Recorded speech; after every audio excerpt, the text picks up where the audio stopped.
E quais foram as ideias que tanto mudaram o mundo no século XX? Que ideias nos trouxeram até aqui?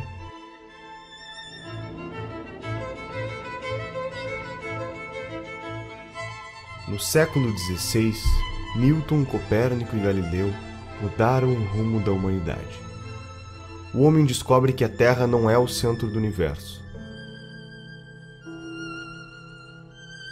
E uma vez que a Terra perde o protagonismo perante os astros, a humanidade se pergunta: em que o homem se difere dos demais animais da natureza? Neste cenário, o filósofo alemão Immanuel Kant quer descobrir o pensamento humano da mesma forma que a ciência tem descoberto o mundo nos últimos séculos. Ao escrever o livro Crítica da Razão Prática, Kant afirma que o mundo só é conhecível por meio da ação do homem e jamais do seu pensamento puro. Friedrich Hegel, influenciado pelo pensamento de Kant, propõe que além do homem só poder conhecer o mundo por meio de suas ações, quando cogita agir, cria um simulador dentro de si que testa o resultado das opções que pode tomar. Imagine que um homem está em uma ilha no meio do oceano. Ele não sabe qual é a temperatura da água. Intelectualmente, ele pode imaginar que a água está fria ou está quente, mas só saberá a realidade quando de fato entrar nela. Neste conflito mental de diferentes ideias sobre qual é a temperatura da água, o homem tira conclusões dos riscos e benefícios de entrar ou não no oceano, chegando a uma conclusão que lhe parece a ação ideal. Todo este pensamento dá base para a teoria chamada dialética histórica, onde o ser humano cria uma tese e em seguida uma antítese, e como consequência deste conflito entre as duas, conclui uma síntese. Segundo Hegel, a história se moveria com esta linearidade da dialética histórica. Hegel teve um aluno chamado Ludwig Feuerbach, defensor da ideia de que neste processo de dialética histórica, o homem criou Deus, como uma forma de se autoconhecer.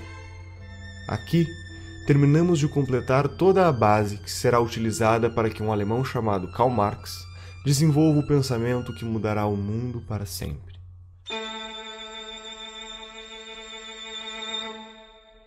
Karl Marx estudou Hegel por 10 anos, tempo suficiente para se convencer da dialética histórica e consagrar o sentido da criação de Deus proposto por Feuerbach. Marx afirma que a dialética proposta por Hegel, que de fato moveria o mundo, é a luta de classes. Aristocráticos contra plebeus, senhores feudais contra camponeses, burgueses contra proletários. Portanto, o próximo estágio seria a revolução do proletariado, como síntese da desalienação das massas. O trabalho de Karl Marx alcançou os ouvidos de um senhor chamado Moses Hess, que o apresentou para Friedrich Engels para que juntos publicassem um manifesto comunista, alertando os proletários de que eles deveriam se rebelar e protagonizar uma revolução que iria destruir o que Marx tinha dado o nome de capitalismo, com o objetivo de chegar na utopia do ápice da humanidade.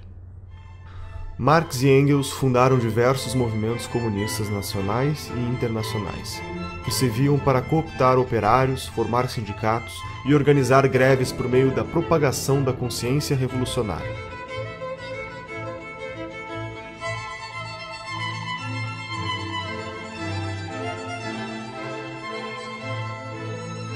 Acontece que Marx estava errado.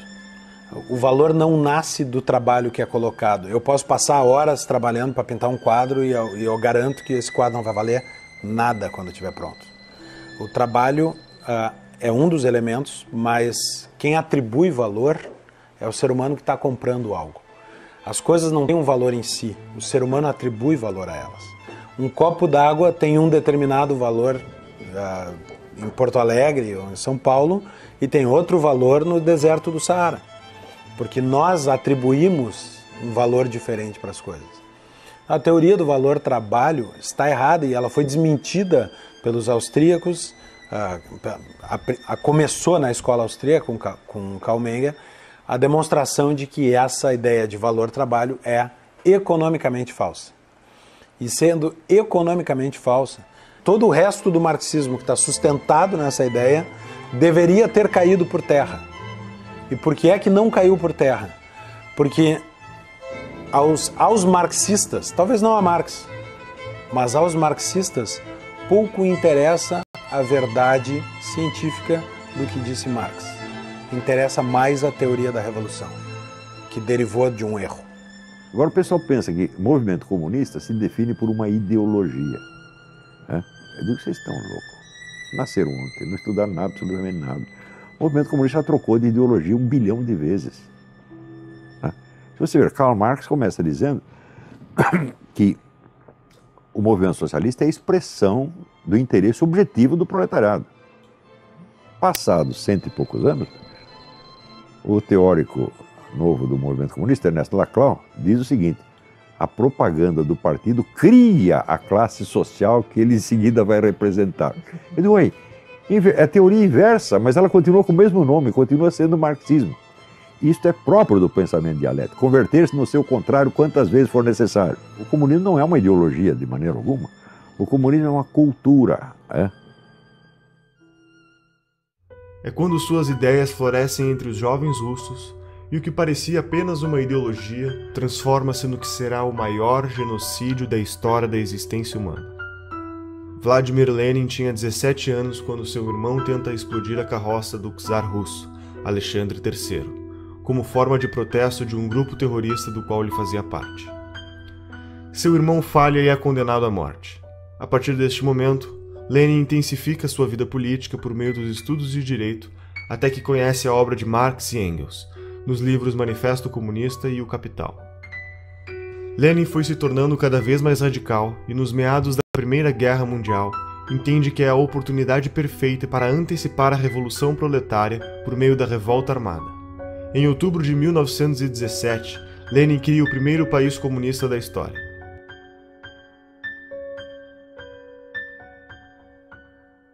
Cinco anos depois, Lenin morre, e aquele que era para ser seu sucessor natural, Leon Trotsky, por defender que o comunismo deveria ser aplicado no mundo inteiro, sofre um golpe de Joseph Stalin, o homem que via ganhando poder dentro do partido, com a ideia de focar seus esforços na Rússia.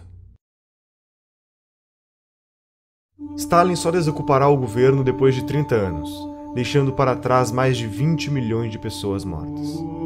Essas consequências são fruto da mentalidade revolucionária, que vislumbra uma utopia teórica, e por se tratar de uma ideia sobre um futuro idealizado, não pode ser submetido a nenhum crivo de moralidade ou razão do presente e muito menos do passado. O comunismo sempre renegou a natureza humana, usando teorias supostamente científicas para embasar a busca de um novo homem. O extermínio humano se justificava na busca de uma sociedade apenas de homens evoluídos. A famosa utopia comunista.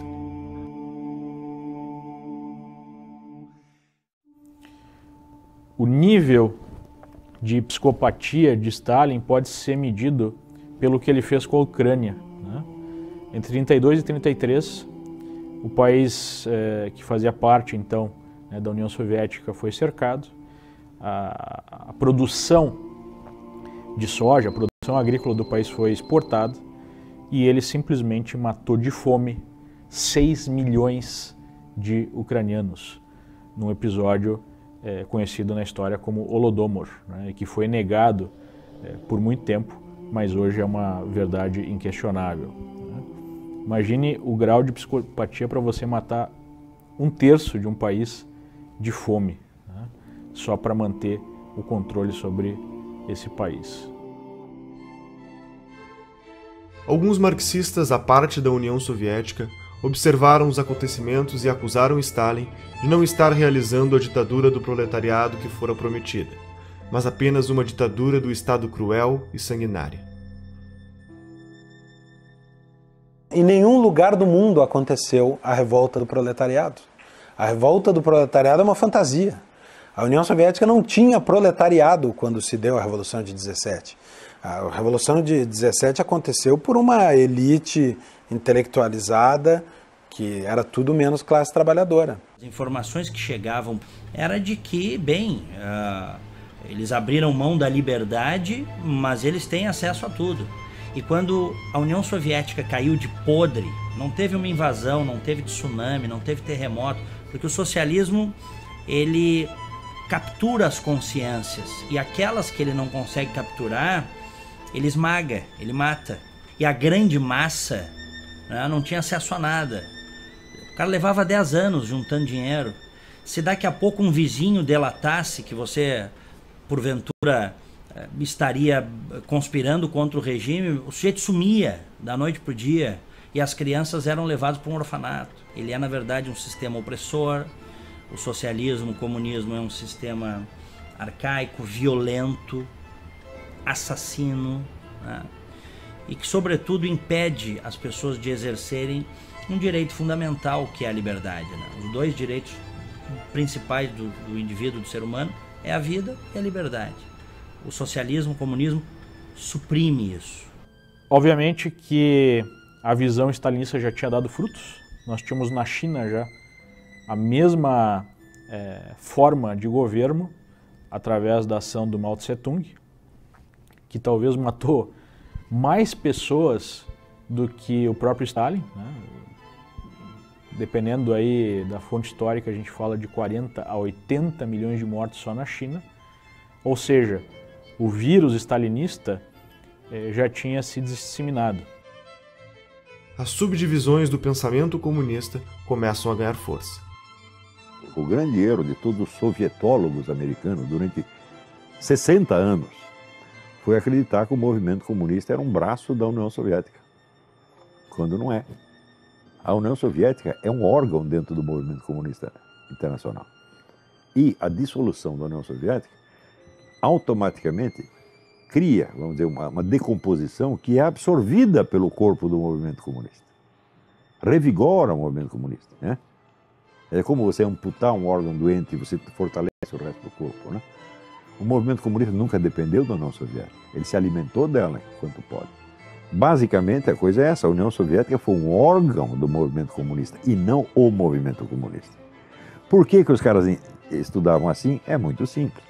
Quem estudava isso? Os sovietólogos eram funcionários do governo americano. Eles não eram funcionários de um partido, né? De um movimento internacional, como os comunistas. Então, eles olhavam tudo do ponto de vista do conflito entre estados. Não é isso? Então, tem o Morgenthau, na época, a teoria do Morgenthau é a seguinte: os agentes fundamentais da política internacional são estados. Não são. O movimento comunista é muito maior do que um estado.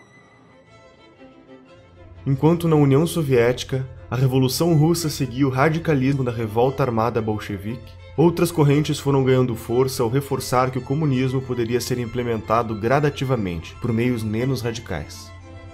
Foi o caso da Sociedade Fabiana, fundada por Hilbert Bland e George Bernard Shaw. Caracterizado pelo pragmatismo, eles acreditavam em um processo progressivo, que chamasse menos a atenção frente aos seus inimigos políticos, atuando por meio de medidas socialistas disfarçadas. O socialismo fabiano percebe imenso valor em realizar reformas sindicais que teriam o objetivo de acostumar os cidadãos a ver o Estado como a ferramenta para curar todos os seus problemas. A igualdade idealizada se daria pelo governo, defendendo a saúde pública, o ensino gratuito e os princípios da justiça social, medidas que seriam pagas pela taxação progressiva do Estado sobre a sociedade. O crescimento gradual do Estado era inevitável e acabaria centralizando todas as decisões. Enquanto isso, na Alemanha, Karl Kautsky e Eduard Bernstein criam o Partido Socialista Alemão, entendendo que a social-democracia era o melhor meio para o comunismo. A social-democracia aponta a ação política como sendo mais eficiente do que a ação econômica, propondo assim a sobrevivência de um capitalismo debilitado. Como consequência, o Estado seria o agente da suposta transformação e libertação dos trabalhadores submissos a proprietários dos meios de produção, adicionando outras causas ao conceito de liberdade estabelecido na época: a liberdade de não ser discriminado e de não ser vítima de desigualdade econômica ou sociocultural. Enquanto isso, na Itália, um menino que vinha de família pobre e teve sua visão de mundo moldada por suas dificuldades financeiras, tornou-se jornalista e publicou suas teorias políticas em jornais de esquerda, tornando-se um dos líderes do Partido Comunista Italiano. Seu nome era Antonio Gramsci, e com 31 anos de idade, acaba sendo preso e condenado a 20 anos de prisão pela política italiana do regime Mussolini. Na cadeia escreve os 32 cadernos do cárcere, e estas reflexões iriam ecoar no mundo ao descrever como o Estado usa as instituições culturais para conservar o poder. Dentre as várias formas de processo transformador da sociedade em socialismo, a teoria do Gramsci é talvez a que melhor se aplica ao que tem acontecido no mundo e no Brasil. Porque o socialismo, o comunismo, o marxismo perdeu em tudo. Ele só não perdeu na cultura, né? Na cultura, ele é hegemonicamente vitorioso. E o Antônio Gramsci ensinava o seguinte: nós temos que tomar o poder mediante infiltração, ocupação de espaço, revolução cultural. Então, infiltrando aqui, infiltrando ali, ocupando espaço, eles ocuparam o Estado inteiro e eles viraram o estamento burocrático. Porque ele criou metodologias para que o socialismo, o comunismo predomine culturalmente na sociedade e não por meio das armas, da força. E há décadas tem grupos que tentam fazer isso no Brasil, implantar isso no Brasil. Aproveitando que nós historicamente temos uma cultura relativista, isso no Brasil é uma coisa histórica, nós não temos instituições fortes, né, saudáveis. Então, quer dizer, o caldo de cultura, quer dizer, é o caldo, né, perfeito para o surgimento de ideologias totalitárias. E elas vêm vindo. E elas chegaram lá, essa ideologia totalitária chegou no Brasil.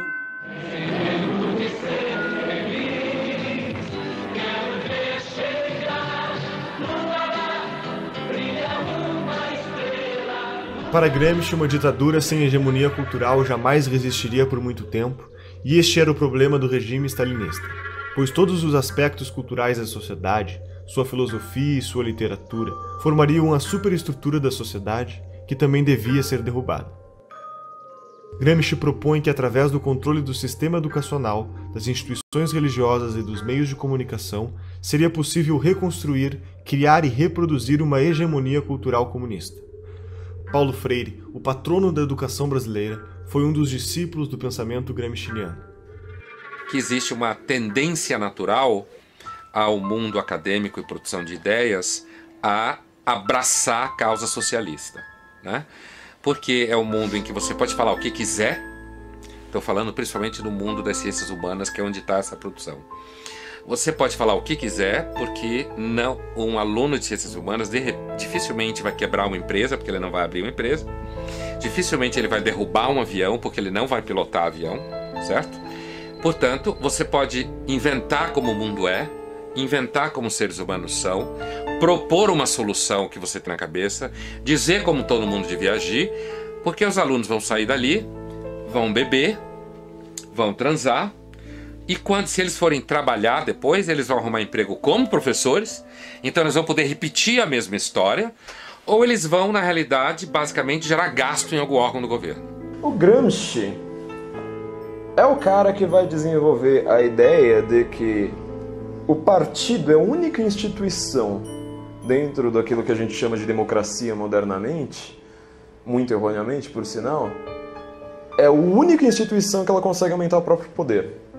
O judiciário não consegue, sei lá, você sendo chefe do executivo, geralmente você não consegue, você precisa fazer isso tudo de dentro de um partido, você não faz aquilo ali sozinho. Você precisa da estrutura partidária para isso. Mesmo que você ganhe mais eleições, por exemplo, você tem aqui seus cupinchas dentro do legislativo, se cada um é de um partido, vocês podem se entender ali intelectualmente, mas vocês não conseguem aumentar o poder de vocês, a não ser no próprio partido. Então o Gramsci fala assim, não quero mais essa revolução, revolução tá brega, revolução não pega mais. Então é uma confusão que muita gente faz, né? Ser revolucionário e ser gramscista, não, uma coisa ou outra, são linhas opostas. O Gramsci vai lá e fala assim, olha, não tem mais revolução, isso aí não pega mais, vamos criar a revolução de dentro de um partido. Então você vai transformando tudo, Igreja Católica, mídia, sei lá mais o que, em órgãos do partido. Para isso funcionar, a primeira coisa que precisa ficar clara, uma coisa que também confunde todo mundo, é que essas pessoas não têm que ser necessariamente filiadas a um partido. Então, por exemplo, para você ter uma mídia que funcione dentro do gramscismo, o cara não pode ser filiado, por exemplo, ao PT. Ele tem que ser um cara isento, tem que ser aquele cara assim, que às vezes até faz uma crítica ao partido, mas no final das contas ele tem a narrativa que vai fazendo o partido crescer.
O único país do mundo em que Gramsci ele foi funcional foi o Brasil. O objetivo de Gramsci era transformar o partido condutor dessa revolução silenciosa, vamos colocar assim, como um imperativo categórico da sociedade. Ele fazia até uma comparação com Maquiavel, né? Nós teríamos então o partido como o novo príncipe, o novo sujeito sujeito histórico que não pode ser questionado. Do ponto de vista moral, para a moral gramsciana, qualquer coisa que é a favor do partido é algo correto. Qualquer coisa contra o partido é algo errado. E nós vemos isso lá no Brasil durante a defesa, né, dos sujeitos, dos petistas que saquearam o país. Não, eu não fiz isso para enriquecer pessoalmente. Mentira, muitos fizeram para enriquecer pessoalmente. Mas o ponto é, eu fiz isso para defender o partido, eu fiz isso para defender a revolução, então eu não posso ser questionado. Em paralelo, Felix Wilh, um alemão que também estava preocupado com os rumos da Revolução Russa, decide criar uma série de congressos, reunindo pensadores marxistas para acelerar o processo de revolução. Entre eles estava Karl Korsch, um teórico contemporâneo de Gramsci que apresenta a tese de que o Estado é sim estruturado pela economia, mas essa economia tem como base uma outra estrutura invisível, a cultura estabelecedora dos valores que são passados de geração em geração. Entusiasmado com as apresentações de Korsch, Felix fundou o Instituto de Pesquisas Sociológicas de Frankfurt, instituto que ao longo dos anos seria apelidado de Escola de Frankfurt. O sucessor de Felix na Escola de Frankfurt foi um sujeito chamado Max Horkheimer, e assim como Gramsci acreditava em uma nova hegemonia cultural e na destruição da estrutura dos valores que se perpetuavam por meio da autoridade da igreja, da família e da escola. Segundo a Escola de Frankfurt, os pais ensinam aos filhos o que é certo e errado por meio do castigo e educam através do exemplo da família. A igreja estabelece os dogmas morais que condicionam a ação do homem e a escola condiciona o comportamento por meio do ensino. Para a Escola de Frankfurt, se tratava de um ciclo vicioso que deveria ser atacado e destruído. Uma vez que as instituições entrassem em crise, o Estado cada vez mais assumiria as responsabilidades do ensino dos valores para as novas gerações, tendo a oportunidade de estabelecer a hegemonia cultural comunista. Dando continuidade ao movimento, Horkheimer, Theodor Adorno e Jürgen Habermas, junto com outros pensadores, vão fundar a teoria crítica. A teoria crítica busca a síntese entre o pensamento de Marx e das ideias de Freud, o fundador da psicanálise. A ideia na prática era simples. Se criticarmos tudo o que existe, o processo de dialética histórica trazida por Hegel será acelerado, e, consequentemente, a utopia comunista irá chegar mais rápido. Passa a ser prática comum das instituições de produção teórica adotar a crítica sobre todos os aspectos da sociedade até a sua exaustão, para então derrubá-los. A Escola de Frankfurt cunhou o termo indústria cultural. Segundo eles, a indústria cultural nada mais é do que a cultura que serve aos interesses dos opressores, dos donos do capital, da burguesia em geral. E essa indústria cultural precisaria ser combatida através da teoria crítica. Então a cultura burguesa, ela teria como objetivo anestesiar, digamos assim, as classes proletárias. E a teoria crítica seria uma forma de questionar essa indústria cultural através da educação, através da arte, né?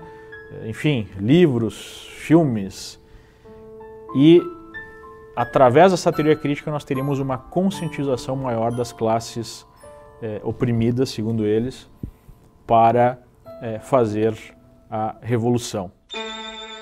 Isso vai servir como matéria-prima para que na França o filósofo Jacques Derrida crie o desconstrucionismo, que é o método de retirar o significado de um texto para colocar um novo significado pretendido. Este método é aplicado não só em textos, mas também na retórica política e ideológica em geral. Por exemplo, a análise desconstrucionista da Bíblia pode levar a entender que se trata de um livro dedicado à superioridade de uma raça e de um sexo sobre outro sexo, ou a análise desconstrucionista da obra de Shakespeare pode concluir que se tratam de obras misóginas que defendem a opressão da mulher. Para o marxista cultural, a análise histórica resume-se apenas à relação de poder entre os grupos sociais. O desconstrucionismo é a chave do que chamamos de politicamente correto, porque é através dele que surge o relativismo moral, que reinterpreta toda e qualquer relação social, valor ou tradição cultural de acordo com as necessidades das causas políticas do momento. Um membro importante da Escola de Frankfurt foi Herbert Marcuse. Foi um membro do Partido Social Democrata Alemão e desenvolveu trabalhos nos Estados Unidos. Em seu livro O Homem Unidimensional, Marcuse afirma que a sociedade industrial chegou a um ponto onde o proletariado, classe responsável pelo movimento da história, deixa de ser agente transformador da sociedade, porque os avanços do capitalismo tornam a vida destes grupos tão confortáveis que suas vontades revolucionárias teriam acabado. Então, para dar continuidade à teoria de Marx, detecta que o grupo revolucionário ou a nova massa de manobra eram as pessoas à margem da sociedade, assassinos, estupradores, ladrões, sequestradores, etc. Marcuse defendeu também que a masculinidade e a feminilidade não eram diferenças sexuais essenciais da natureza humana, mas sim apenas meras construções sociais, impostas pelo que seria a primeira divisão do trabalho da história da humanidade, a família. Também defendeu que a libertinagem sexual seria uma reação à repressão social política. Marcuse, por meio do pensamento e de sua influência, impulsionava o relativismo moral no mundo inteiro.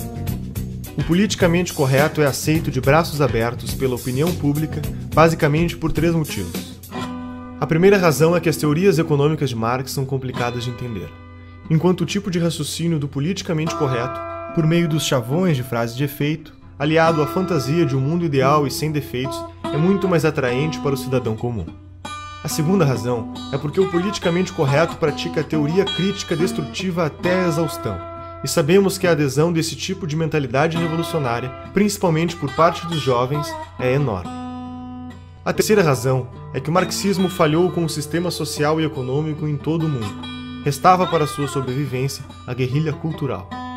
Todo esse movimento ganhará mais força nos Estados Unidos quando David Horowitz, um adolescente de 17 anos, filho de pais comunistas, assiste em 1956 o sucessor de Stalin assumir o governo da União Soviética. Neste momento começam a aparecer diversas denúncias contra Stalin ao tornar públicos os documentos secretos que comprovam a variedade de crimes cometidos, as traições, os campos de trabalho forçado e o genocídio. O mundo ocidental entra em choque. E neste momento, David Horowitz se desfilia do Partido Comunista e funda, junto a Marcuse e outros pensadores, a New Left.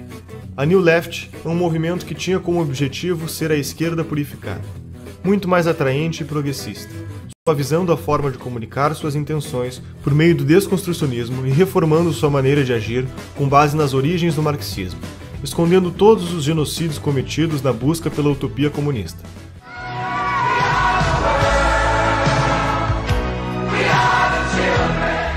Começava um novo processo de reciclagem da comunicação comunista.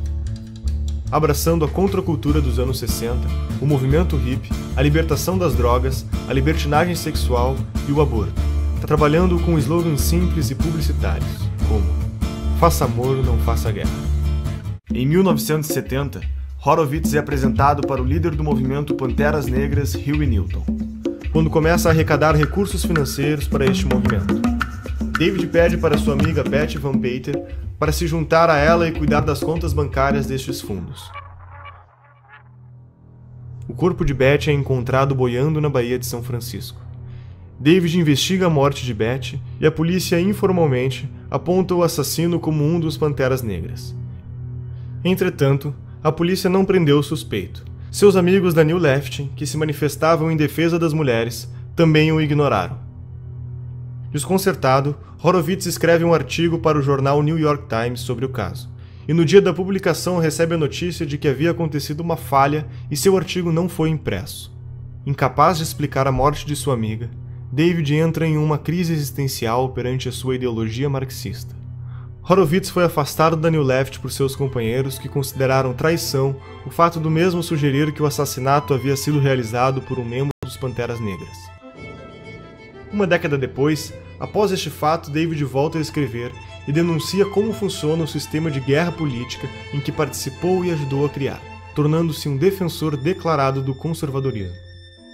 Ever since I came into the right and observed the political scene from a different vantage, it's always impressed me that whenever I see or usually see a conservative and a leftist or a progressive or a Democrat and a Republican squaring off, it's something like Godzilla versus Bambi.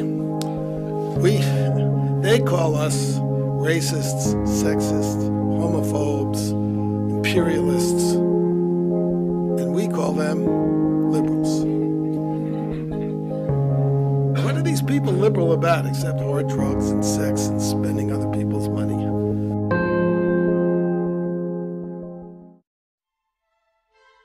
Em meados dos anos 80, Saul Alinsky pega os princípios da guerra política escritos por Horowitz e faz uma série de sofisticações metodológicas na estratégia comunista. Na década de 30, Alinsky foi apresentado para Al Capone durante a Lei Seca. Este se aproxima de Frank Nietzsche, que ensina para o Alinsky como funciona a máfia, aprendendo a importância vital de ser discreto e agir nos bastidores. Como consequência, Saul entende que para destruir o sistema é preciso agir silenciosamente, gradativamente e por dentro do próprio sistema. I'm saying that people do not get power except when they take it, or when they're strong enough so that the other side gives it up. Em seu livro Regras para Radicais, faz uma dedicatória para Lúcifer, lhe dando crédito como o primeiro revolucionário da história. As 3 premissas básicas de sua teoria são: a primeira regra é a desinformação. Na estratégia política, não se pode contar ao povo os objetivos finais, pois esses podem se assustar e não apoiar a causa. É preciso que se conte apenas o necessário para ser ajudado. A segunda regra é o niilismo político. Tudo vale para que aconteça a revolução. Não existem valores nem regras, e a corrupção faz parte do objetivo. Roubar para o partido é a obrigação número 1 do comunista, eles nunca vão esquecer isso aí. Todos os partidos comunistas do mundo viveram do roubo, da chantagem, da corrupção. Todos. Como é que Stalin subiu na hierarquia do partido? Assaltando o trem. A terceira regra fundamental é a destruição do oponente. Em um debate, não devemos vencer o argumento do oponente, e sim aniquilá-lo da vida pública. Alinsky defende a ideia de organização das massas como o fundamento metodológico da revolução. Segundo sua proposta, a mudança vem do poder, e o poder vem da organização. Para agir, as pessoas precisam se juntar. Uma igreja junta pessoas pelo interesse comum na fé, uma empresa pelo interesse comum econômico. E por isso, Saul Alinsky acreditava que fundar organizações para acelerar a revolução era brecha no capitalismo, por jogar na mesma lógica da descentralização dos interesses em comum. Durante sua vida, honrou seu posicionamento ideológico ao fundar 44 ONGs. Muitas delas formaram outros formadores de ONGs, e assim o número foi se multiplicando intensamente. Essas organizações reuniram problemas. Entretanto, Alinsky dizia: o problema nunca era o problema era sempre a revolução.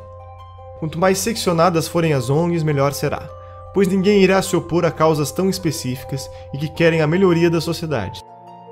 Cada ONG representava um bloco de votos, unidos por suas causas e detentores de um potencial de lobby político. As ONGs viraram instrumentos de manobra política e passariam desapercebidas. E Hillary Clinton escreve sua tese de mestrado sobre Saul Alinsky. Barack Obama também foi aluno de uma de suas ONGs e, posteriormente, advogado de defesa frente aos escândalos de corrupção envolvendo uma ONG criada por Alinsky. Hoje, no Brasil, existem mais de 200 mil ONGs que recebem dinheiro do governo federal. Entre 1999 e 2006, mais de 15 bilhões de reais foram entregues a essas organizações. Em 1959, quando Fidel Castro anunciou para o mundo que sua revolução era comunista e passou a ser apoiado por Moscou e a União Soviética, criou um programa de financiamento de grupos de guerrilha na América Latina. Este ativismo da Revolução Comunista encontrou forte eco no Brasil, levando à formação de diversos grupos de orientação comunista, que culminou com a tomada do poder pelos militares em 64. A partir daí, a esquerda passa a ter como principal objetivo a derrubada do regime militar. Além das mudanças educacionais que estavam em curso no Brasil, decorrentes do programa da Pedagogia do Oprimido, que foi implementado pelo patrono da educação brasileira, Paulo Freire, nos anos 70 surge o caloroso debate universitário a respeito do futuro do comunismo no Brasil. Neste debate, os social-democratas fabianos concluem que os mortos na revolta armada servirão de mártir para endossar a revolução cultural. O movimento foi facilitado pelos próprios militares, que consideravam mais importante combater a esquerda armada, enquanto davam espaço à esquerda cultural. Então, quer dizer, o governo militar não entendia nada do que estava se passando. O que os comunistas estavam fazendo, eles estavam perseguindo os comunistas lá no meio do mato e os comunistas tomando as escolas. Você vê, dois sinais de estupidez do governo militar. Primeiro, criou a sindicalização obrigatória dos jornalistas. Quem fez a campanha sindical? O Partido Comunista. Como é que eu sei? Eu estava lá e eu ajudei. Então o partido sindicalizou todo mundo e já fichou todo mundo. Então, ao fim da campanha de sindicalização, o partido tinha, quer dizer, o cadastro total dos jornalistas do país, sabendo quais poderiam ser colaboradores, quais não, etc, etc. Nos anos seguintes, em todos os sindicatos de jornalistas do país, quem mandava? O Partido Comunista. Frequentemente apresentando duas chapas. Temos eleição, campanha eleitoral, assim, as duas chapas eram comunistas. Segundo erro, a tal da educação moral e cívica. Porque eles não queriam fazer um negócio anticomunista, então eles falaram, não vamos falar contra ninguém, nós vamos fazer uma propaganda positiva, o patriotismo. Então lançaram a educação moral e cívica, tornando obrigatória em todas as escolas. Quem ocupou as cátedras de educação moral e cívica? Os comunistas. Os excessos da repressão do regime militar, em meados da década de 70, em conjunto com o esgotamento de seu modelo econômico no início da década de 80, levaram a um longo movimento de redemocratização, culminando com a eleição de Tancredo Neves em 1985, que morreu antes de ocupar o cargo, assumindo seu vice, José Sarney. A Constituição de 88 marca a forte influência do socialismo no meio político e cultural brasileiro. Os militares realmente decidiram ceder tudo, eles não sabiam mais o que fazer. Nem dava para saber. Depois de você ficar no poder 20 anos, tendo um Congresso que está lá só para carimbar os seus decretos, ou seja, você matou a política. Segundo, eles mataram toda a liderança direitista, acabaram com a direita ideológica. Por quê? Porque eles tinham a mentalidade tecnocrática, ainda a herança do positivismo. Você sabe que Augusto Comte era contra a política. Ele achava que as questões têm que ser resolvidas por técnicos e cientistas, sem, vamos dizer, o debate ideológico. E os milicos acreditavam nisso, porque eram positivistas desde o tempo do Império. Sobrou essa mentalidade positivista na cabeça de pessoas que nem sabem quem é Augusto Comte. Você pega todos esses generais, quantos leram Augusto Comte? Nenhum, mas sobrou.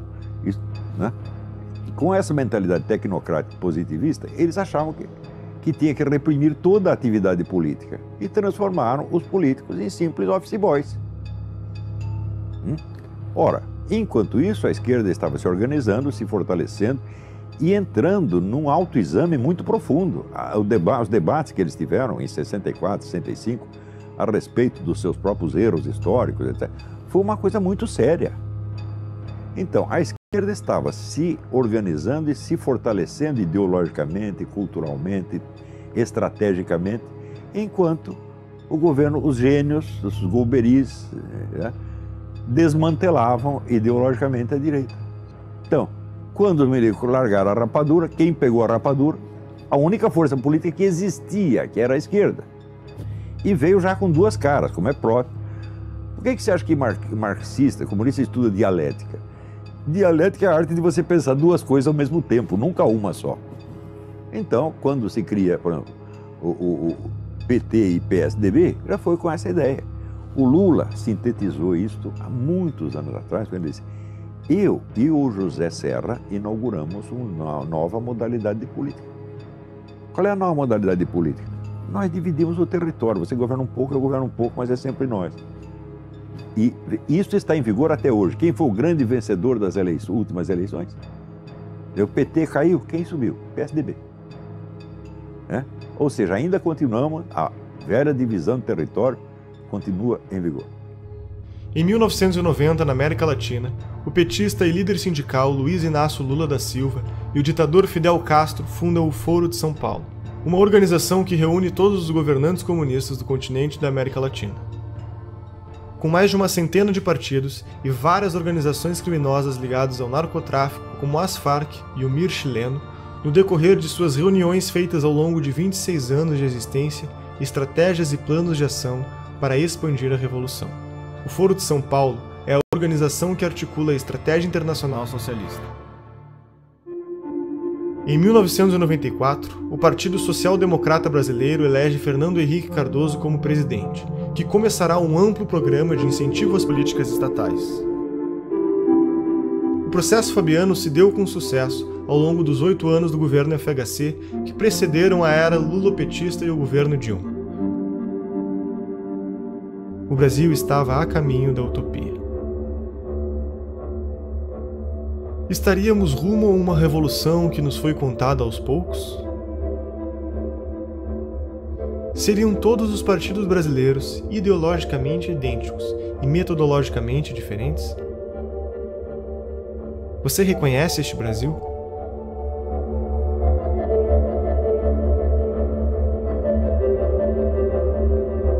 Sistema é o nome que damos a um conjunto de elementos que formam um todo organizado. Qual o sistema que vivemos no Brasil?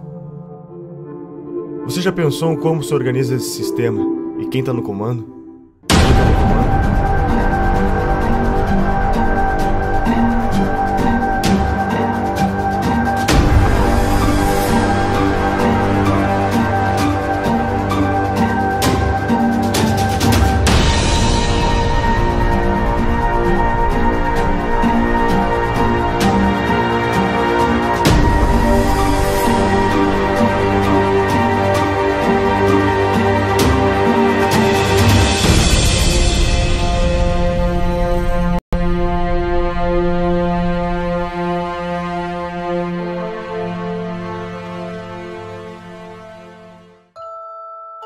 Será que o que vivemos hoje é apenas uma grande farsa, onde a cada 4 anos temos que escolher sempre entre 2 lados da mesma moeda? Estaria todo o sistema político infectado com o mesmo vírus? A história da nova democracia brasileira se confunde com o crescimento dessas ideologias de esquerda, pois os mesmos protagonistas que pautavam por esses ideais foram os que fundaram a nossa Constituição de 88, e são hoje os que estão à frente dos grandes partidos políticos no Brasil.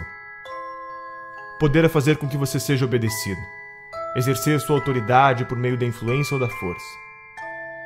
Existem 3 formas de exercer o poder em uma sociedade: o poder político-militar, o poder econômico e o poder intelectual. O que Marx propunha? O que os marxistas? Qual é o sonho dourado do marxista? Não é que não haja dominação, é inverter a classe dominante e a classe dominada. E para isso é preciso tomar o Estado por dentro. Espero que não tenha passado do point of no return, do estado de coisas além do qual é impossível voltar. Quando mais de 50% da população depende, inclusive economicamente, do Estado, quem votará para reduzir o Estado? Quando o Estado alcança um determinado ponto de grandeza, de tamanho, de custo, começa a se tornar inviável trazê-lo de volta a um tamanho razoável. E é por isso a força também da esquerda por um Estado cada vez maior, ainda que isso seja sustentável. Após a morte de Stalin, principalmente nos partidos comunistas em países democráticos, apostaram que a revolução se daria pela tomada dos espaços nos meios de propagação da mensagem, ou seja, pela conquista do poder intelectual. Conforme Gramsci, todos devem ser socialistas sem que se deem conta. Para se conquistar o poder, deve-se primeiramente conquistar as mentes e os corações das pessoas. E quem ficou com o PT, na verdade, foi o público, digamos assim, a base essencial e original do PT, que foi a intelectualidade, principalmente universitária. O PT surgiu com os intelectuais da USP, junto com o pessoal da Teologia da Libertação, um pouco, e a CUT. Mas ele, muito mais do que um partido de trabalhadores, ele sempre foi um partido de intelectuais, né? Então ele foi realmente o primeiro, digamos assim, intelectual coletivo, no sentido do Gramsci, a chegar ao poder no Brasil, tendo seguido a receita gramsciana exatamente, quase ipsis literis, né? Então vários fundadores do PT são intelectuais que, inclusive, foram os primeiros tradutores de Gramsci, que introduziram o Gramsci no Brasil. Há uma espécie de hegemonia do pensamento na formação dos nossos professores alfabetizadores. Eu diria que isso começa em meados da década de 80. E essa formação, ela está no cerne do desequilíbrio educacional brasileiro. Os professores são formados nas universidades para aprenderem quem é Paulo Freire, quem é Emília Ferreira, quem é Marx, quem é Lenin, mas não tem a percepção do que é metodologia de ensino com evidência científica, como ocorre no mundo inteiro. Isso não é por acaso. E a tese tanto do Gramsci como os componentes da Escola de Frankfurt e da guerra de posição.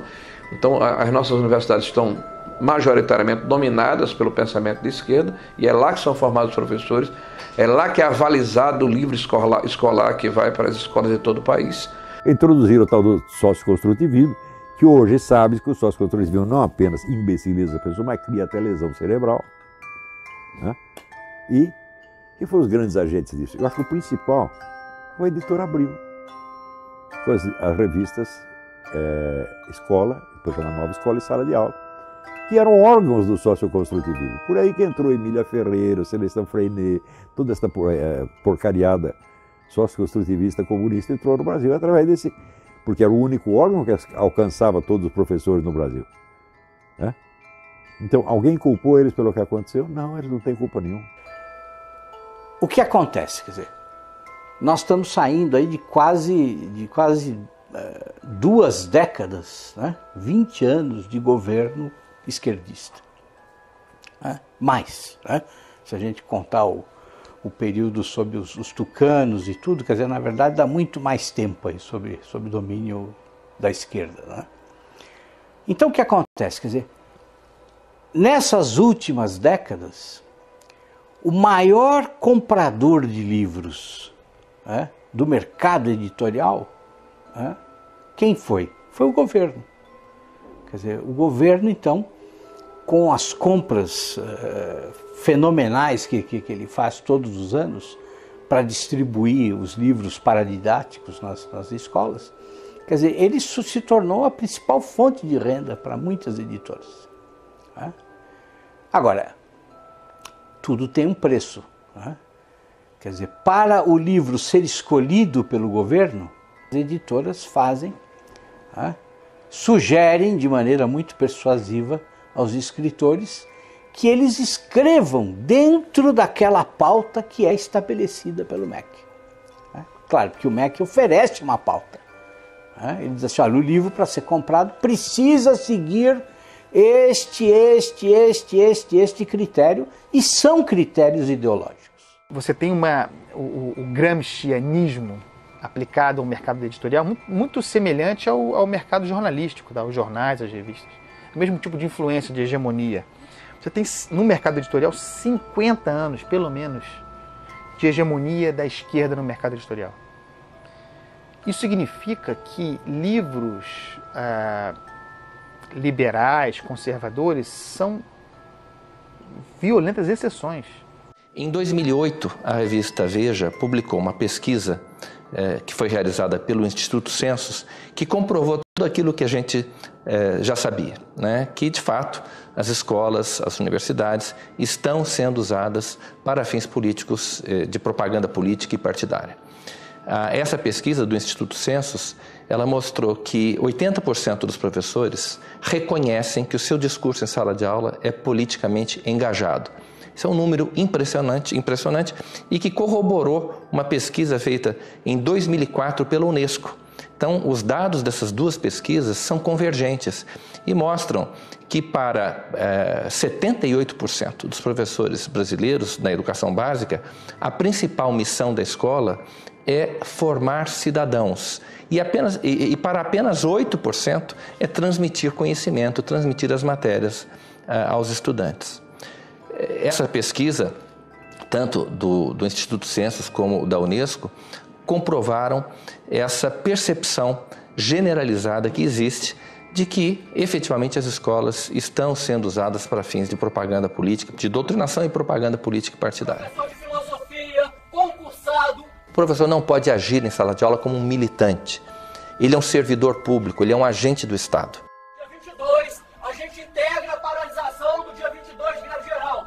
E o Estado, de acordo com a Constituição Federal, o Estado brasileiro, ele é politicamente neutro.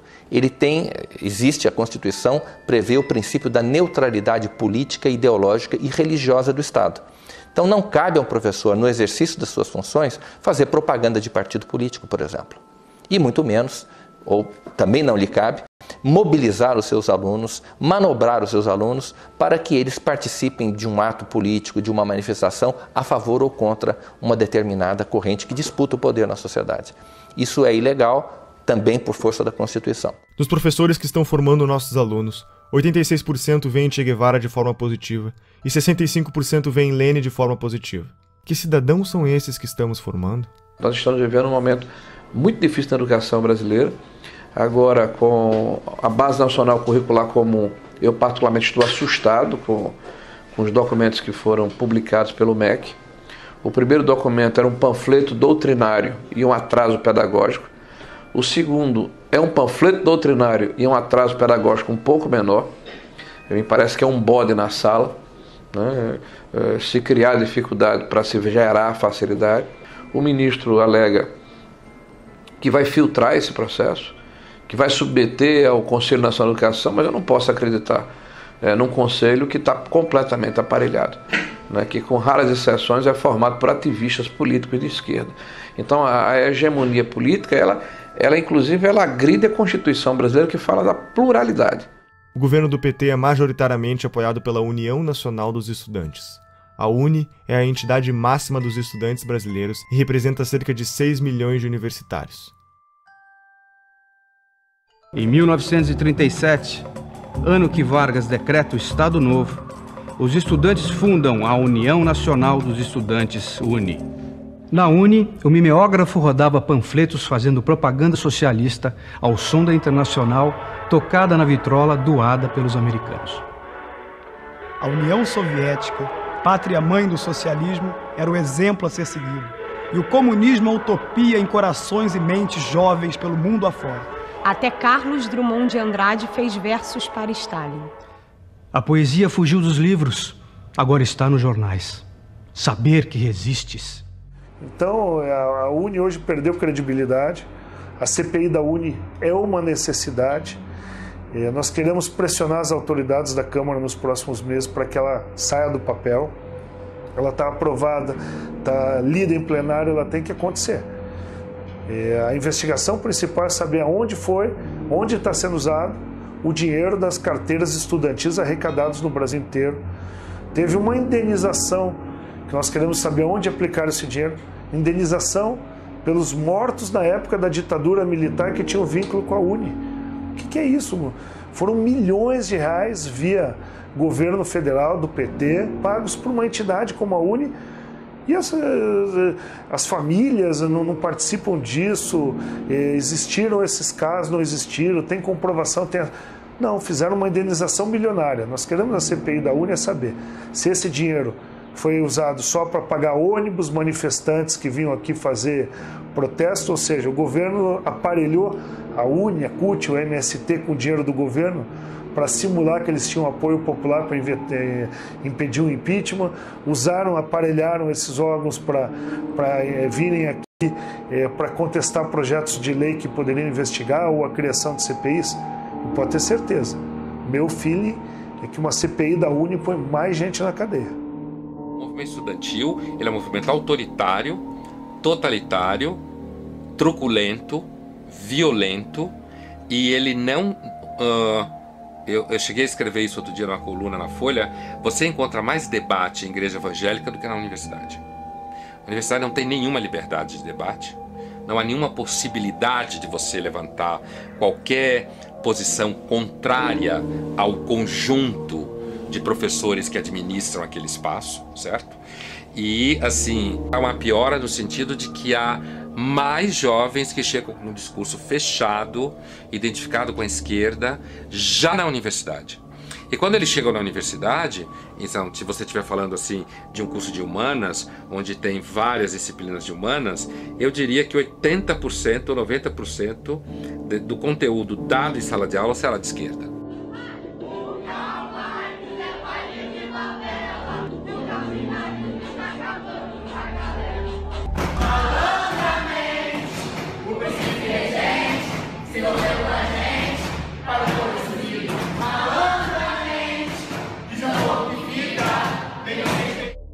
Retomar o Estado por dentro significa mudar a lógica de funcionamento, por exemplo, do Ministério da Educação.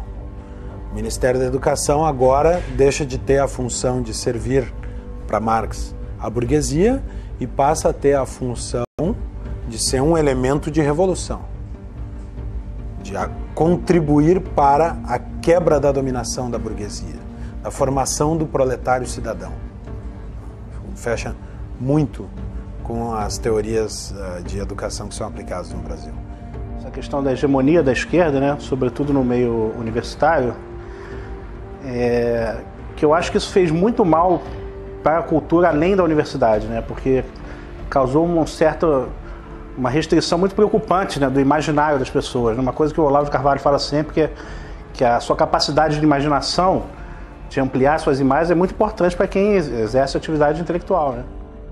Há décadas estamos formando pessoas com base no pensamento marxista. Onde toda essa gente foi trabalhar? A mídia é o maior formador de opinião da população.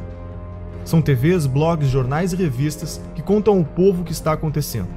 Mídia técnica significa que o governo deveria gastar com publicidade proporcionalmente à audiência dos respectivos veículos de comunicação.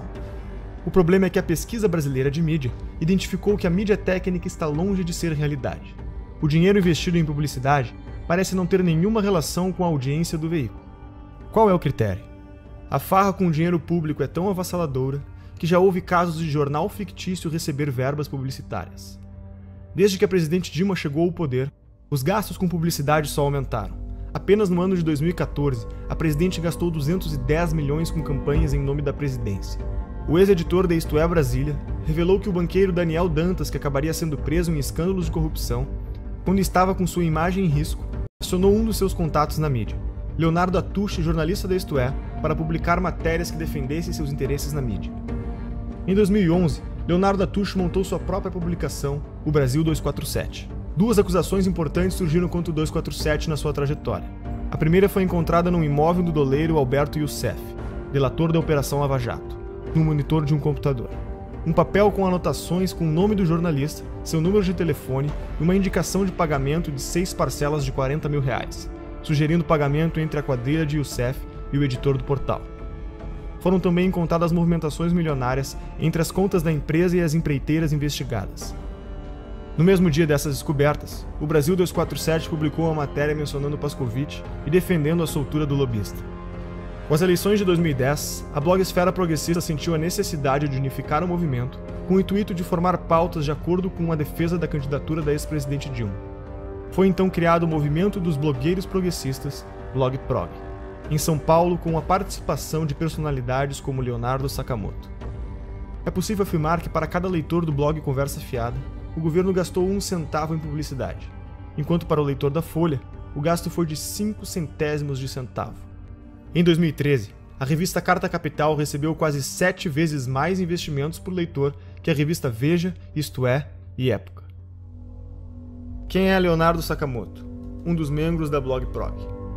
Sakamoto é um blogueiro militante que faz parte dos 54 replicadores da Agência Pública, uma organização que determina pautas para portais como a Carta Capital, Catraca Livre, Brasil Post, Sul 21 e muitos outros portais de notícias.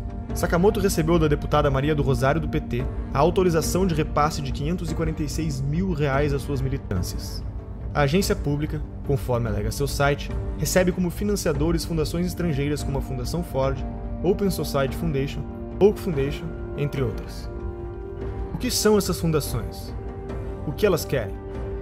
A mídia é, junto com as empreiteiras do petrolão, o segmento mais corrupto que existe.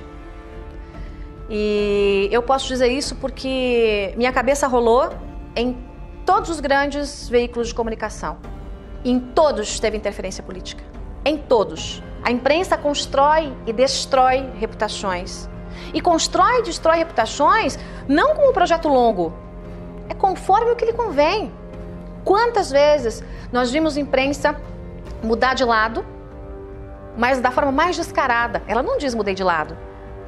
Ela simplesmente exalta uma figura aqui e depois destrói. Exalta outra figura ali e depois destrói. Me diga qual é a grande imprensa que não recebe dinheiro público, que não recebe dinheiro de governo federal, que não recebe dinheiro do estatal, que não recebe dinheiro de banco público, que não recebe dinheiro de governos estaduais e municipais. E muitas vezes a imprensa faz a política do achaque. Ah, não quer pagar? Então você vai ver. E aí bate, denúncia, bate. Como é que funciona em geral, né? Em geral você faz uma reunião de pauta, em geral o editor-chefe, ou secretário de redação, né, ou diretor-geral, vem ali já com a linha editorial pronta, né, troca uma ideia, a pauta é essa, a pauta é aquela, você vai construir matéria nesse sentido. Então você já recebe uma orientação, ponto. Né? Aquilo vai voltar para a mão do editor, o editor vai corrigir, vai às vezes mudar todinha a sua matéria ou vai simplesmente derrubar. Existe muito pouca pergunta incômoda sendo feita no Brasil. E quando as perguntas incômodas são feitas, o jornalista é criticado. Né?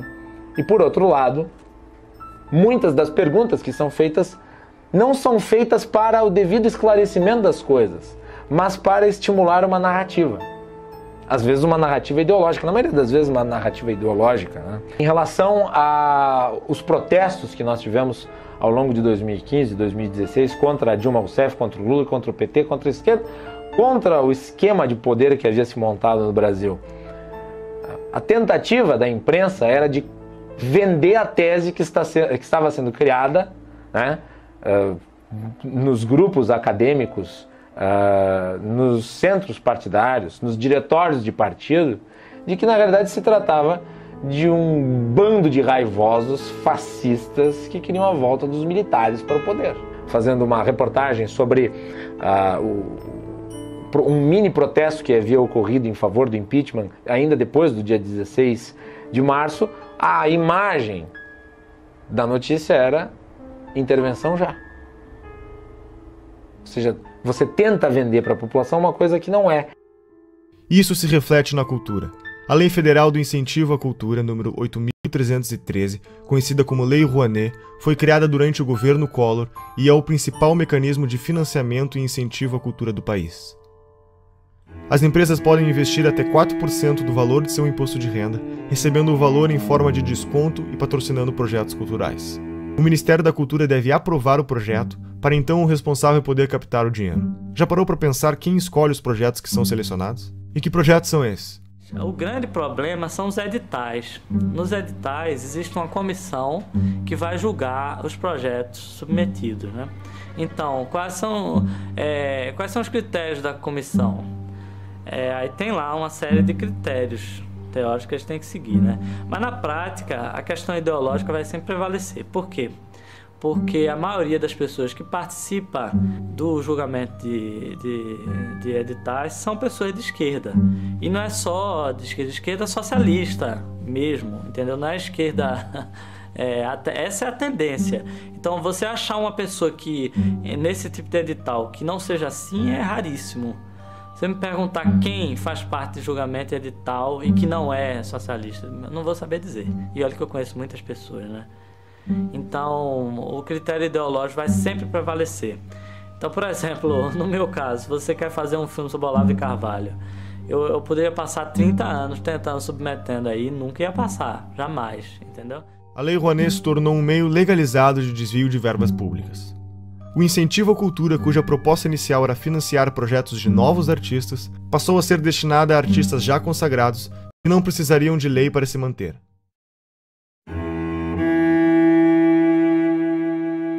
Foi justamente na gestão do Gil que começou essa deformidade da Lei Rouanet. A Lei Rouanet já existia, mas essa coisa de beneficiar artista consagrado, artista tipo Ivete Sangalo, pessoas já com nome, que já com anos de carreira, isso foi na gestão do Gil. Olha, a gente está para abrir aqui a CPI da Lei Rouanet, exatamente para chamar artistas que receberam dinheiro sem precisar da Lei Rouanet. Então, o que fica suspeito, para não dizer comprovado, é que a Lei Rouanet serviu para comprar essa classe artística. Dificilmente você vê um ator se posicionando contra o PT. Regina Duarte começou a bater duro, tomou uma geladeira na Globo. E diversos outros ou nada falam ou apoiam. Por exemplo, Luan Santana recebeu 4,5 milhões da Lei Rouanet. Será que ele precisa mesmo desse incentivo do governo para colocar diante dos seus shows? Será que um ingresso ali, que com certeza não é menos de que R$100 para um show dele, será que o ingresso do show dele já não é suficiente para ele se manter? E assim eles vão conseguindo comprar toda a classe artística. E traz muita gente a reboque. Quando um cantor fala alguma coisa, os seguidores dele, que são fanáticos por ele, adoram a música dele, adoram o trabalho dele no cinema e etc., eles não tendem a se confrontar com essa pessoa. Então é muito interessante para o governo ter essas pessoas ao seu lado. E aí já emenda no artista, já emenda logo intelectual também, intelectuais, artistas, e vão trazendo eles para cá. Exemplo notório, Wagner Moura ficava aí no exterior denunciando o golpe. Chega a ser uma infantilidade hoje em dia ficar batendo nessa tecla do golpe. Mas eles ficam a todo momento batendo em cima disso até que vire verdade. Porque eles querem colocar nos livros das escolas que houve um golpe em 2016 contra uma presidente eleita democraticamente. Os sistemas totalitários que nós tivemos no século XX, eles tiveram como principais fontes do ódio era a raça, a classe e agora é o apartheid intelectual. Se você não é de esquerda, você é burro. São todos os donos do poder, todos esses, Chico Buarque, Caetano Veloso, Gilberto Gil, todos septuagenários. Todos detiveram esse poder cultural durante esses 50 anos. Não é uma questão apenas de que eles têm um poder político em 13. Isso o empresário tem que entender. Eles foram coronéis do Brasil durante esses 50 anos. A cultura, você tem um cinema novo, você tem a Semana de 22, você tem a Tropicália, você tem todas essas manifestações de cultura de esquerda, cacete. Um dos exemplos do enviesamento dos projetos apresentados pela Lei Rouanet é o filme sobre José Dirceu, um dos petistas envolvidos com o Mensalão, para o qual foi aprovado 1,5 milhões de reais. O deputado do PSOL, Jean Willis, também vai virar documentário. Será financiado por 842 mil reais do dinheiro público. O filme do Lula foi financiado em 12 milhões de reais, por empresas que entre elas constavam Camargo Correia, OAS e Odebrecht. Esses são apenas alguns dos exemplos do destino dos mais de 15 bilhões de reais investidos pelo PT através da Lei Rouanet. Na prática, o que vemos é que o dinheiro segue a ideologia. Na 10ª Mostra do Cinema e Direitos Humanos, o conteúdo deveria ser relacionado com um dos seguintes temas: população LGBT, população negra, população em situação de rua, combate à tortura, enfrentamento da homofobia, mulheres, participação política, direitos humanos e outras minorias. A maior parte do dinheiro vem das estatais. A Petrobras gastou mais de 400 milhões de reais na última década para aprovar projetos como o Projeto Pai e Filho, que conta a história de um homem aprisionado e oprimido pelo poder do pai, que procura enfrentá-lo para quebrar a hierarquia da família.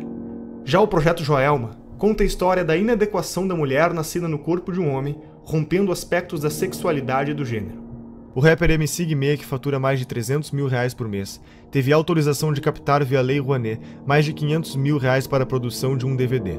Luan Santana conseguiu aporte de 4,1 milhões de reais para cobrir sua turnê e Cláudia Leite aprovou a captação de 6 milhões de reais para fazer shows no litoral norte do Brasil.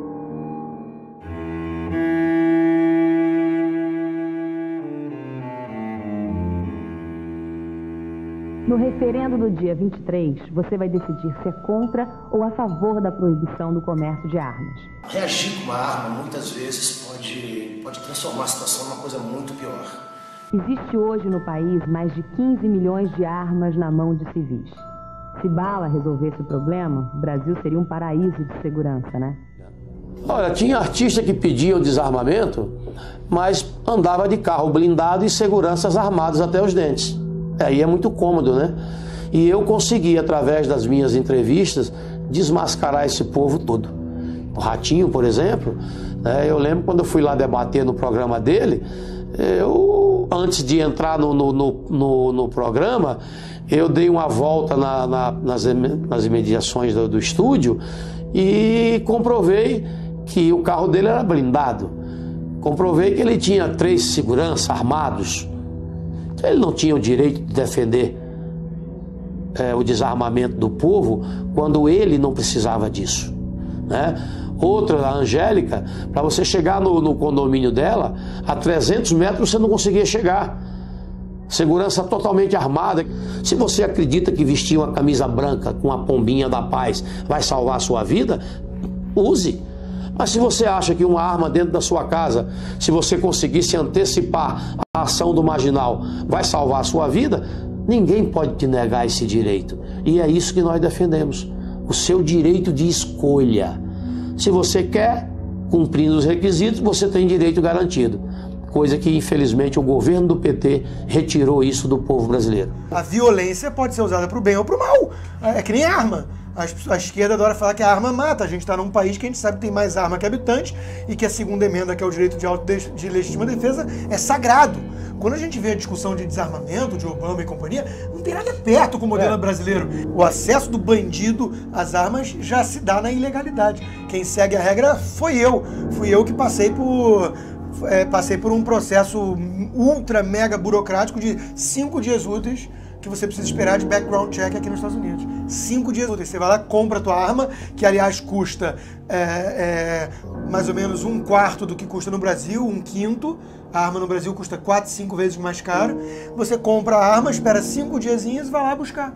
Foi o processo burocrático que levou. E não tem nenhum custo de despachante, R$1.000 de licença para cá e para lá, não tem nada disso. Porque é um país que entende um direito básico do indivíduo de legítima defesa.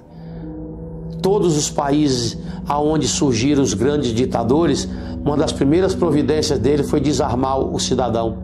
Hitler, Mussolini, esse cretino da Venezuela, são medidas adotadas para que eles não tenham resistência da sociedade. Só eles podem ter arma. Os países socialistas tendem a essa centralização, ao domínio com mão de ferro de todos os recursos do país. E isso eu acho muito perigoso, porque se esse controle centralizado cai nas mãos de uma pessoa com um caráter duvidoso, com intenções não lá tão boas, ele domina o país inteiro. Mas se for tudo descentralizado, é difícil que se instale, por exemplo, uma ditadura. Penso que é mais difícil. Inclusive, se a população estiver armada, é mais difícil que um governo imponha uma vontade que não corresponda à vontade do povo, se esse povo tiver condições de reagir. Agora, qual é a primeira coisa que se faz quando se quer dominar um povo? Desarma esse povo. Todo o Sou da Paz, que trabalha pela redução da violência, acha que menos armas resultam em menos mortes. O que a gente precisa fazer é reduzir essa quantidade imensa que tem de armas circulando nas nossas estações. O Instituto Sou da Paz, que começou fazendo campanhas pelo desarmamento em 1997, receberam $492 mil da Fundação Ford do ano de 2007 a 2011 e $1,58 milhões da Open Society de 2013 a 2014. Que ONGs são essas? O que elas defendem? Lembra de Saul Alinsky? Segundo a CPI das ONGs realizada em 2007, foram apresentadas mais de 13 bilhões de gastos de diferentes esferas do governo. Para sindicatos foram repassados R$495.698.000. Segundo a CPI, 81 milhões foram encontrados sem justificativas de gasto. São centenas de milhões de reais todos os anos despejados nos cofres desses sindicatos que não prestam contas ao Tribunal de Contas, não prestam contas à Assembleia, prestam conta a eles mesmos. E tem mais, presidentes que passam 15, 20, 30 anos na presidência de um sindicato desse. É o estilo de Fidel Castro. Né? Eles cobram liberdade, democracia, alternância do poder, mas não praticam, porque eles são cretinos, porque eles são basofiadores, eles são pessoas que dizem, faça o que eu digo, não faça o que eu faço. Nilcea Freire foi a responsável por coordenar as operações da Ford Foundation no Brasil. Foi convidada por Lula para ser ministra da Secretaria de Políticas das Mulheres e também foi reitora da Universidade Estadual do Rio de Janeiro. Foram mais de 2 bilhões de reais investidos em ONGs com posicionamentos de esquerda. O coletivo Leila Diniz tem como definição realizar uma luta antissistêmica contra o capitalismo, o racismo e o patriarcado. Receberam $120 mil da Fundação Ford. Por exemplo, a doutrina de gênero, né, que é uma tese esdrúxula aí, que vem desde a escola de Frankfurt, de uma maneira muito forte, com o movimento feminista, né, de destruição da sociedade atual. Né, isso é uma tese muito bonita, quando eles colocam assim, para dourar a pílula, mas o que está por trás disso é um ovo de serpente, é um cavalo de Troia. Né? Eles querem destruir a família como um processo de transformação da sociedade. E para criar não sei que mostrengo lá na frente, né? Eu continuei tendo muitos seguidores nas minhas redes e um dos meus contratantes, inclusive, sempre se metia nos meus posts. Tudo que eu queria postar, ele queria que eu postasse coisas que defendessem os gays, ele queria que eu postasse calendários de eventos de ALS do Rio de Janeiro, conquistas de movimentos gays que eu tinha que postar, tinha que falar com não sei o quê. Então, assim, eu via que que os GLS não queriam apenas que eu trabalhasse e oferecesse o meu trabalho como eu fazia normalmente. Eles queriam que eu abraçasse uma causa, uma agenda GLS. Uma agenda da qual eu nunca compactuei. A Universidade Livre Feminista, que tem como definição ser um projeto feminista construído de forma coletiva e colaborativa, receberam pelo menos $900 mil da Fundação Ford. A organização Afrografiteiras é um curso de formação em artes urbanas voltado para o protagonismo da mulher afro-brasileira. Receberam pelo menos $100 mil da Fundação Ford. E o Encontro Paranaense de Direitos Humanos é vinculado à Organização Terra dos Direitos vinculados ao MST. Receberam mais de $2.500.000 da Fundação Ford. E para onde mais o nosso dinheiro vai? O imposto sindical obrigatório é uma exclusividade brasileira. Não existe em nenhum outro país do mundo. Se você trabalha com a carteira assinada, sustenta a CUT. Além disso, as contas da CUT e de outras centrais sindicais são sigilosas. Não existe nenhuma obrigação dos sindicatos darem satisfação sobre como empregam o dinheiro que recebem do imposto sindical. O que essas fundações querem com esse investimento? Quem está por trás desse dinheiro? Um dos principais financiadores é um dos homens mais ricos do mundo, George Soros, formado na London School of Economics, universidade fundada pela Sociedade Fabiana. Soros é conhecido como o homem que quebrou a Inglaterra ao lucrar $1 bilhão em apenas um dia apostando contra a moeda britânica. Já foi presidente do CFR, o mais poderoso think tank americano considerado uma antessala da Casa Branca. Atua em organismos internacionais, foi um dos maiores doadores da campanha de Barack Obama, luta pela libertação das drogas e dá dinheiro para revoltas e revoluções nos 4 cantos do mundo, mudando toda a mentalidade dos jornalistas e estudantes para o politicamente correto. Quais são os objetivos de George Soros? Capitalista não necessariamente seja alguém que defende o capitalismo. O cara só vive no capitalismo. Por exemplo, é como você dizer que, sei lá, Cuba é um país socialista. Não quer dizer que qualquer cubano é um socialista. Vive no socialismo. Mas não quer dizer que ele defenda. Grandes movimentos como Occupy Wall Street são financiados por gente como, por exemplo, a Fundação Bilderberg, Fundação Ford, George Soros, que eu comentei num podcast recente no meu site. Porque essas pessoas são o que a gente chama de metacapitalista, ou seja, alguém que funciona como capitalista sem ser, de fato. George Soros é um hiperinvestidor, um cara que entende tudo do mercado. Por isso que até é uma bobagem que muita gente faz tentar ficar ensinando leis de mercado achando que vai ir contra alguém. Esses caras entendem mais de lei de mercado do que todos os liberais juntos. Eles são o mercado. Agora, ele não acredita naquele negócio, ele quer poder. E eles não pensam de uma maneira individual, ou seja, eles não pensam como indivíduo, tipo, eu quero ter poder para mim. Ele está construindo um projeto de poder ali para, às vezes, daqui a 100, 200 anos. Essas fundações são assim. Rockefeller está em qual geração? Nem sei mais qual. Eles começaram lá atrás. Vivemos em um capitalismo debilitado, sufocado pelo governo, chamado em inglês de crony capitalism. O governo regula diversos mercados. Agências reguladoras como a Anatel não deixam você ter escolha no mercado de telefonia. E a Ancine define uma cota de conteúdo nacional nos cinemas e nos canais de TV por assinatura. 11 milhões de pessoas trabalham para o governo brasileiro. Eles são pagos com o dinheiro da arrecadação de impostos. Todos esses funcionários têm salários vitalícios e não podem ser demitidos sem justa causa. Os nossos 513 deputados federais podem ter até 25 assessores. Contam com auxílio moradia, 14º, 15º salário e cotas de gastos parlamentares, que englobaram o auxílio paletó, uma ajuda de custo para comprar ternos que em 4 anos gastou R$252 milhões.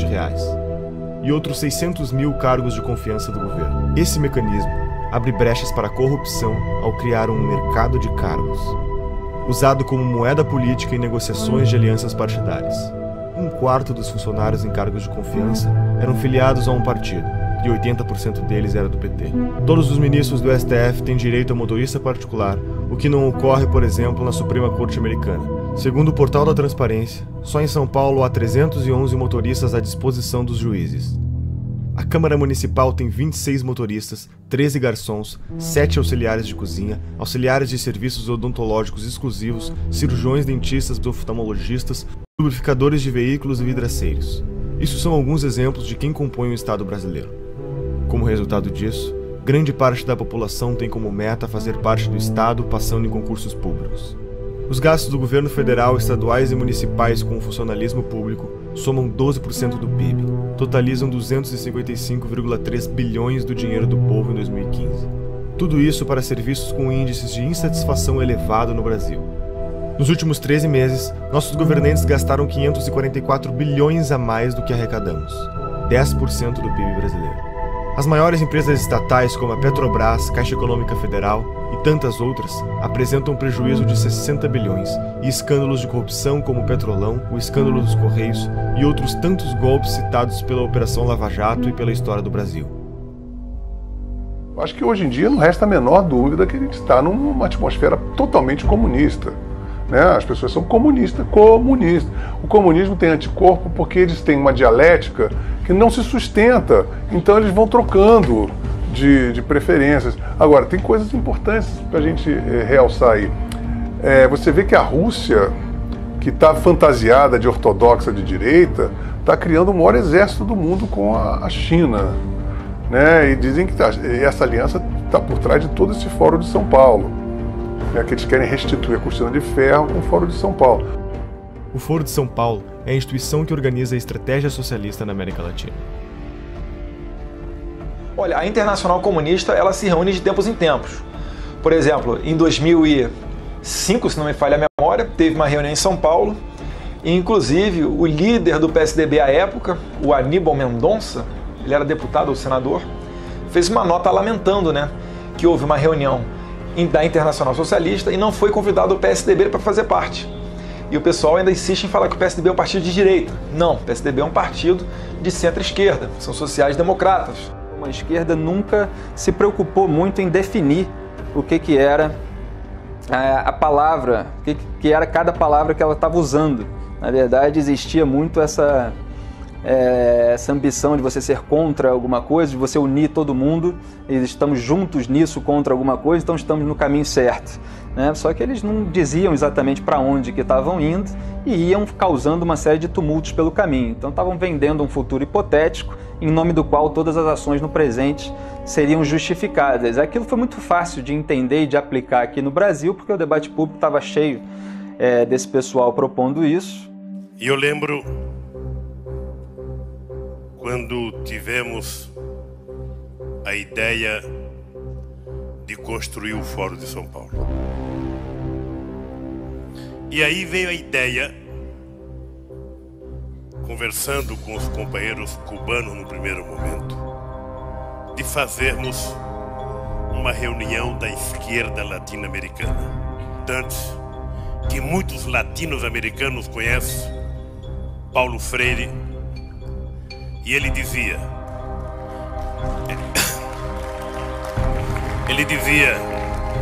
juntar os diferentes para derrotar os antagônicos. E nós, que uma das forças políticas que mais contribuiu para que nós chegássemos a construir o que nós construímos, foram os companheiros do Partido Comunista Cubano, que sempre tiveram paciência e experiência de nos ajudar. Não, fala-se, eu não acredito nisso, mas eu quero colocar isso na entrevista, de uma aliança, de um eixo Chaves, Fidel e Lula. Ô Boris, você sabe que isso é no mínimo uma piada de mau gosto, claro. E eu te aconselho até não repetir isso no vídeo.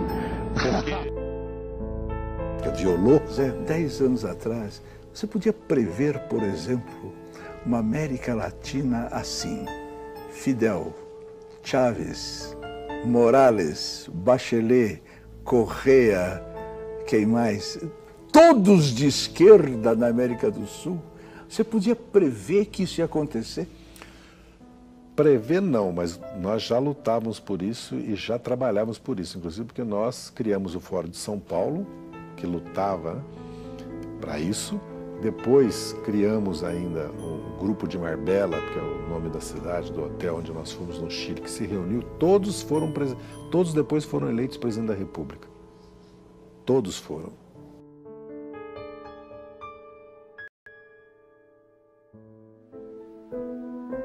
Tudo custou muito caro para o Brasil. Tudo custou muito caro para o mundo. Caro para a nossa educação, para as nossas crianças. Caro para a autoestima da humanidade e para todos os 100 milhões de mortos que perderam seus sonhos em genocídios e na falta de liberdade. Herdamos a responsabilidade de acabar com a utopia. Nós temos o compromisso de aprender com o passado. Não podemos deixar esse episódio da história desconhecido. É nosso dever documentar tudo para que nas próximas gerações os jovens saibam que está na mão deles preservar a trajetória da humanidade. O mundo anseia pela verdade para se libertar e continuar crescendo. Não é só economia nem só política. É a manifestação dos valores da nossa sociedade, das nossas famílias, dos nossos antepassados e de todos os nossos filhos. Despertamos intelectualmente. Não há mais espaço para ditadores monopolizarem nas nossas vidas. Agora precisamos quebrar a dominação cultural que nos foi imposta. Durante 16 anos, os jornais, canais de TV e estações de rádio do Brasil se recusaram a noticiar a existência e as atividades do Foro de São Paulo. O Brasil parecia estar preso entre as malhas de uma articulação criminosa, que envolvia ao mesmo tempo a totalidade dos partidos de esquerda latino-americanos, a classe jornalística nacional, o sistema de ensino, as principais gangues de narcotraficantes do continente e uma parcela nada desprezível da elite política e financeira internacional. A gravidade desses fatos media-se pela amplitude e persistência da sua ocultação. Crescendo em segredo, o Foro de São Paulo tornou-se o motor principal das transformações históricas no continente, enquanto a ignorância geral fazia com que os debates públicos e a vida cultural se afastassem da realidade, se transformando em uma engenharia de alienação, fortalecendo ainda mais o crescimento de um esquema de poder que se alimentava da sua própria invisibilidade. A queda vertiginosa do nível de consciência pública nessas condições era inevitável. Um dos aspectos mais perigosos da situação é a facilidade com que os culpados se desvencilham de qualquer tentativa de denúncia, qualificando-a de teoria da conspiração. Mas quem falou em conspiração? O que vemos é uma gigantesca movimentação de recursos, de poderes, de organizações, de correntes históricas, tudo documentado. É o inimigo onipresente e invisível, sonhado por Antônio Gramsci.